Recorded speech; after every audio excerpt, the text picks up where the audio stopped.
How's it going, everybody? My name is ZBilbs, and today I'm going to be looking at all of the Iron Maiden cover art. Now, this is a video that I've seen. It's been circulating around, ever since Senjutsu came out. Everybody's been doing a lot of Maiden stuff, and I'm gonna continue that trend because why the heck not? Iron Maiden is freaking awesome.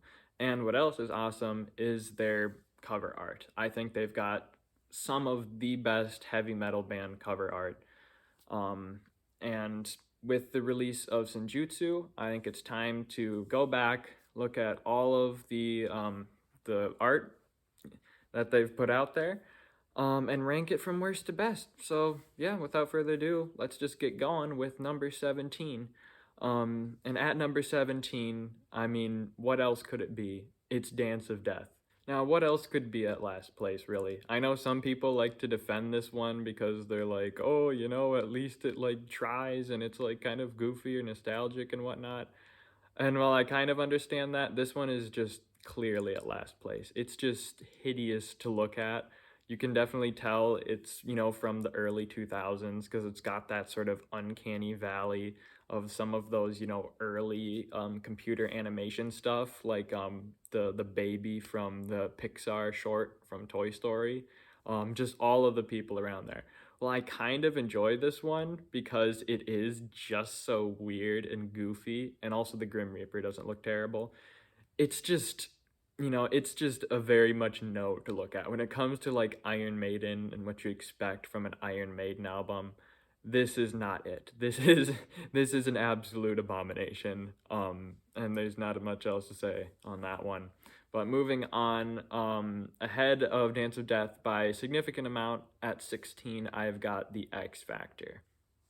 Now, the X Factor's cover art, it's definitely unique. I'll give it that. And I see a lot of people hate on this one. I've seen a lot of people say it's the worst.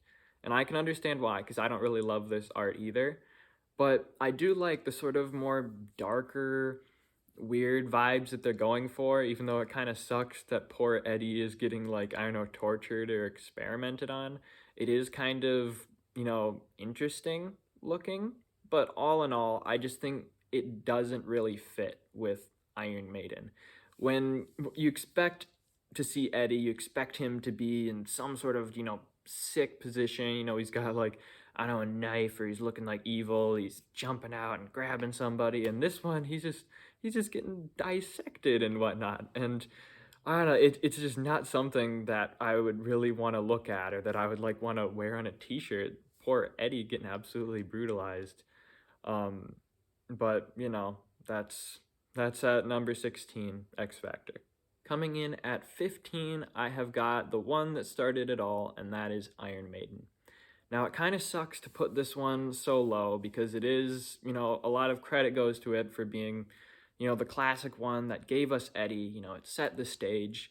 But I really just don't care much for this one. It's, it's just really basic. It's just Eddie just sitting there, just kind of looking like that picture from Scream. He's got, just spiky hair. Once again, it just kind of looks like, the punk rock feel. I guess there's a background in there, which is more than can be said for the newer albums. But this album just really, the cover art doesn't do much for me. It's just kind of there. It's iconic, yes, but it doesn't stand out to me as anything particularly interesting. But moving on into number 14, I have got Seventh Son of a Seventh Son. Absolutely excellent album, but the cover art is just a little bit too out there for me. I understand why people love this one because it is so kind of weird and unique. You've got kind of like weird half torso Eddie, floating over the water with mechanical stuff, holding like a fetus, which I suppose is supposed to be like the seventh son of a seventh son thing. And interesting, yes. Good, I don't quite think so. I think this one is just a little bit too weird, a little bit too off. I mean, Iron Maiden does like to do this weird different stuff with Eddie, but for me, when I think of Eddie, I like just kind of a core, scary, fun, epic version of Eddie. I'm not a huge fan of the weird, I don't know, sci-fi whatever this is. It's just doesn't really do it for me. But moving on into number 13, I have got Brave New World. This one's all right. I definitely, I enjoy the landscape, all of like the weird futuristic buildings in the bottom. It's definitely a lot of interesting stuff that you can look over and dissect, what's there. Um, kind of holds this one back is just, first of all, the color palette. It's very blue. It's very sort of monotone. There's nothing that really pops out. And then I guess Eddie isn't really in it either. There's kind of just like Eddie in the clouds, just kind of looking down over stuff. And I mean, I guess it sort of fits with the whole like Brave New World 'cause it's like futuristic stuff, but it's just not all that interesting. And then the subtitle, actually, Brave New World, just the font on it just looks so boring. So it just looks like Times New Roman font. Um, it's all right. I'd say, the most interesting part is, as I've said, just the city on the bottom, just looking at that. But everything else is really just kind of bland and mediocre overall. Next up at number 12, I have got a lot of people's favorite album cover, and that is Powerslave. Now, this one, I think it's definitely a significant step up from Brave New World. I think everything from here on out is really solid. And this one, it's really fun. I love the, Egyptian theme. I love, the whole pyramid. There's a lot of little details and fun stuff you can look at. I think, Eddie being kind of like the main figure in the pyramid is cool, but overall, it's not really my favorite rendition of Eddie. He's just too much in the background.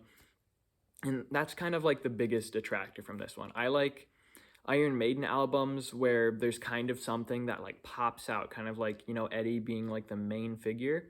And all in all, what doesn't make Powerslave a little bit higher is just the entire album just feels like all just one big background. I feel like there needs to be sort of something that's, holding your attention, that's in the middle, that's like, yes, this is, a landscape and whatnot, but this is also Iron Maiden. This is also, uh, just like epic and cool and stuff. And while definitely really interesting to look at and really fun, this just isn't quite as compelling as other Iron Maiden albums. But moving on to number 11, I've got one that a lot of people hate. I really enjoy it, and that is the Book of Souls. Now, this one, right off the bat, I think it gets a bad rap because, it's very basic. There's no background, it's all black. And, it's just Eddie standing there. Now, Eddie does look pretty cool. He looks pretty creepy. He's got, I don't know, like this Mayan makeup and stuff on there. And I think all in all, it's kind of a less is more type of a thing where, what do we love most about, Iron Maiden cover art? And it's Eddie. And this one takes Eddie and it just makes him the front and center, makes him look cool, and is just really fun overall. I think, other albums, I definitely do like the more intricate designs of other albums, and that's why this one isn't quite as far, because while Eddie does look cool, he does look cooler in different ones, and the lack of a background, while I think it works, is just, actually having a background is more interesting for other albums. So, yeah, Book of Souls at number 11. But coming into number 10 is another very popular album cover, and that is Somewhere in Time. Now, this one for me, it's kind of like the Powerslave cover, where you've got a nice intricate background. There's all sorts of fun Easter eggs and stuff, and you can dissect. But it's just a little bit better because actually Eddie is more in the front and center, and he's actually doing something. Now, that being said, I'm not a huge fan of this version of Eddie. While, futuristic look is all right, he's kind of standing weird, and he just looks more like, I don't know, this weird zombie than he actually does the creature that we know and love. He just doesn't quite, it's just not quite my favorite look. Also the colors, well, I like the whole futuristic look. It just doesn't feel very Maiden to me. I think it's just a little bit all over the place on the color scheme. But overall, all of the details, all the secrets and whatnot really hold this one up and put it at a solid 10. At number 9, I've got another absolutely classic cover, and that is Number of the Beast. This is a lot of people's favorite cover, and for a bit, I thought I might put it as my favorite. Um, but this one, it's kind of half and half when it comes to really love versus really don't love. What I love is Eddie in this one. He retains his killer's look, and he looks absolutely fantastic in that. You know, he's going and he's like holding up his puppet, and it's just like dark and cool and just really sweet. What I don't like from this album cover is the little Satan there just looks kind of stupid, if I'm gonna be honest. Apparently this one's also sort of unfinished, which you can kind of tell. Apparently, like the flames that are on the bottom, they're just like teeny little like flecks of flames. It doesn't look like an actual hellscape, which it should with the devil there. But you know, still a really iconic, really classic, fun cover art. But I think if they changed up the devil picture, made him look a little bit cooler, added some more flames and whatnot, this could easily be much higher. But all in all, it comes out at a solid 9. Moving on to number 8, I have got Peace of Mind. Now this one is awesome. While I don't think it necessarily fits with the tone or the vibe of the album, you know, it definitely fits with sort of like the whole peace of mind type of, you know, the actual title. And, you know, it shows Eddie in like a straitjacket all tied in like this, I don't know, sanitarium of sorts. And this is like a really cool version of Eddie. Um, Kind of the main detractor that a lot of people say, and I kind of agree with, is that there's just way too much yellow. It's just yellow kind of plastered across the entire thing. But all in all, I think the design of Eddie and sort of the connection to actual title makes this one just an all-around solid album cover for Iron Maiden. Next up at number 7, I have got my favorite album cover that lacks Eddie as far as I know, and that is A Matter of Life and Death. Now, there's a lot of like skeleton creatures, so maybe one of them is supposed to represent Eddie, but definitely the lack of Eddie is a big detractor from this album cover. But besides that, honestly, this one just looks really sick. You know, it really fits with you know, the war vibes from this album. You know, the actual title, Matter of Life and Death. And, you know, I just love sort of like, you know, spooky, weird vibes. I love how they mix the whole, you know, kind of like death and skeletons with war and actually showing that, like, oh, yeah, soldiers are actually already dead. Um, it's just really fun to look at. You know, just, you know, skeletons on the tank, skeletons walking next to it. You know, just a really cool looking album cover. At number 6, I have got The Final Frontier. Now, I know, I think Quest for Metal has this as like his least favorite album cover, and I don't get it. I think this album cover is really awesome. Um, I just love, you know, the spacey feel. I love, you know, like weird alien Eddie, you know, tearing apart this ship, and then there's these alien zombies in there. The blue in this looks really just vibrant and cool, and it's an awesome contrast with the red of the title, and it's a cool contrast with the green and red of, you know, alien Eddie. Um, it does look, you know, a little bit off-putting in the, you know, Iron Maiden stuff because, I don't know, Eddie just looks kind of weird as a weird looking alien and whatnot. Whereas, you know, he looks different in a lot of albums, but this one in particular, he looks just a little bit out there, and I'd say that's the one sort of detractor from this album. But all in all, just a really awesome, probably underrated album cover. Coming in at number 5, it's another album cover I think is pretty underrated, and that is Virtual 11. Now, this is probably like the most evil that Eddie looks, with like his menacing red eyes.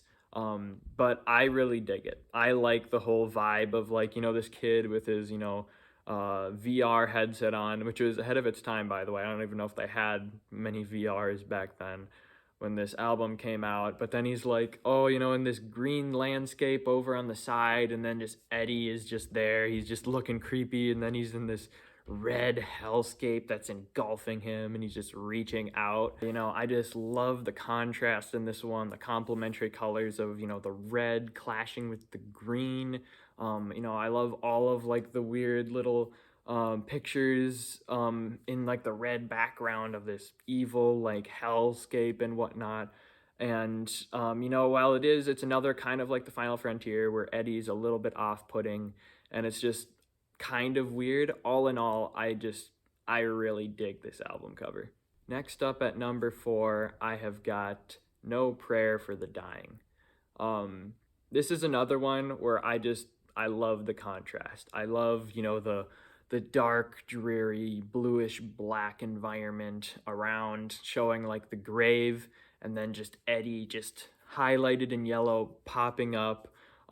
He's got this, really fun, unique look in there. He's got frizzy hair. He's got like, I don't know, blank eyes. He kind of looks like what you might expect to see if, an evil zombie demon creature came back to life and tried to grab you. And then I don't know if it's in every version of the album cover. I think I have it, but I like sort of the guy just standing up there being like, oh my gosh, like what the heck is going on?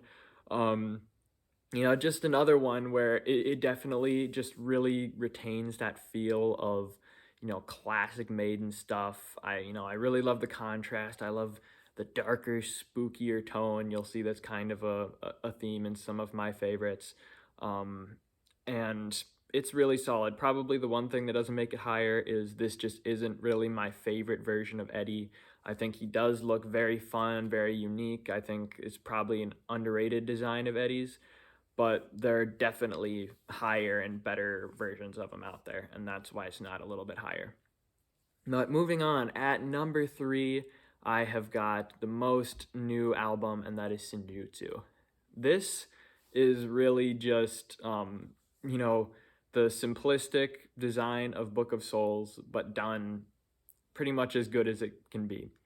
This is probably the best you can do when it comes to not having a background. Just Eddie's design is like a samurai, just, with his katana just standing there. It just looks so good. It just looks right. It just feels like Eddie has always been wanting to be this creepy looking samurai, and now he is it. I love the contrast of the black and the red. It works better than the black and the white from Book of Souls. I love the weird Senjutsu that goes along the side that looks like, it's, I don't know, like, handwritten with a quill or whatever. And then there's some other stuff on there. It just feels like, Book of Souls, but then just even more just like energy and aggression, and just feels like it actually captures that classic Iron Maiden aesthetic while still being new and having that more like simplistic vibe of the newer Iron Maiden albums. All in all, just really awesome, solid Iron Maiden album cover that I think will stand the test of time. But moving on to number 2, this is a lot of people's number 1, and I have got Killers. Now, when it comes to all of Eddie's renditions, all of his classic looks, this is probably the best. I think I can say this is the best that Eddie has ever looked. He just looks like, with his long hair, he just looks like a stone cold killer. Just everything from this one, Eddie looks absolutely, terrifying, but interesting at the same time. The background, while not as intricate as some other ones, is still vibrant and fun. You've got, the dude like clawing up, like, oh, please don't kill me and whatnot. But, it's called Killers, so Eddie is finishing the job. This one, it's just when it comes to classic Iron Maiden albums, this is the best. This one is just one that you can wear on a shirt, you can put it on a poster, you can look at it over and over, and every time you're like, this is freaking sweet. Like, it just looks absolutely great. Why it's not my number 1 is because I have a very kind of specific preference to me when it comes to stuff that I really like. That makes a little higher, but all in all, I will say, objectively speaking, Killers is probably the best album cover. But moving on to my number one pick, I've got Fear of the Dark. Now, a lot of people, this is kind of like mid tier, something like that for Iron Maiden album covers. But what I've mentioned before in some lower ones, I really love kind of that dark, spooky vibe. And, you know, Fear of the Dark just has that in spades. It's just, Eddie, formed with a tree, looking like a straight up horror monster with his long fingers. And then it just, the dark, vibrant blue of the night, and then the shiny yellow white of the moon. And then just like Fear of the Dark on there. It's just so good. I just love everything about this album cover. It's one probably the most likely that I would want for a shirt, that I would want for a poster. It just fits so well with my kind of just spooky, creepy vibe, and I think it fits so well with Iron Maiden, with turning Eddie into this creepy tree monster. I can see why that's a little off-putting for some people, but all in all, this is just what I think. It just really speaks to me the most for sort of my own personal preferences, and it is my favorite Iron Maiden album cover. But let me know in the comments, what is your favorite Iron Maiden album cover? How would you rank them? And stay tuned. I might have some more Iron Maiden videos coming out. Might have some more metal, movie, game videos. But yeah, that's all I got. So I'll see you later.